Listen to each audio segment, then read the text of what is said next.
ஃபார்ம்ல இருக்கிறவர் வந்து தென்னையில இப்பதான் மாற்றம் தெரியுது அப்படின்னாரு. ஆல்ரெடி இதுக்கு முன்னாடி ப்ரீவியஸ்ல வந்து ஒரு டிவைஸ் நீங்க போட்டிருந்ததாகவும் அந்த டிவைஸ் 5 வருஷம் ஆச்சு எந்த பலனும் தரல, அதை ரிமூவ் பண்ணிட்டு இதை போட்டோம் இப்ப நல்லாவே இருக்குன்னு சொன்னாரு.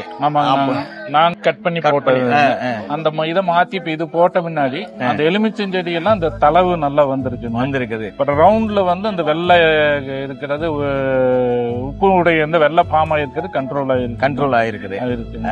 அது நுனிகர்கள் எல்லாம் கொஞ்சம் கம்மியா மாறிடுச்சு. டிடிஎஸ் வந்து அன்னைக்கு நாங்க எடுத்து பார்த்தோம் 3000 டிடிஎஸ் இருந்தது. இப்போ இன்னைக்கு வந்து அந்த இதுல வந்து வாட்டர் சேஞ்ச் ஆயிருச்சு, மரங்களும் நல்லா வந்துருச்சு. இப்ப வேற இன்னும் அடுத்து உங்களுடைய ஃபார்ம் வேற எதுலயும் போட்டிருக்கீங்களா சார்? ஆமாங்க, அது போட்ட அதுக்கு பின்னாடி திரும்பவும் ஒரு ஃபார்ம்ல போட்டிருக்கேன். சரி, அது இப்பதான் 1 months ஆச்சுங்க. சாத்துக்குடி எல்லாம் அந்த நல்ல ஒரு பிஞ்சு நல்லா வச்சிருக்கு. இப்பதான் நிறைய வச்சிருக்கு. சரிங்க சார், ரொம்ப சந்தோஷம் சார்.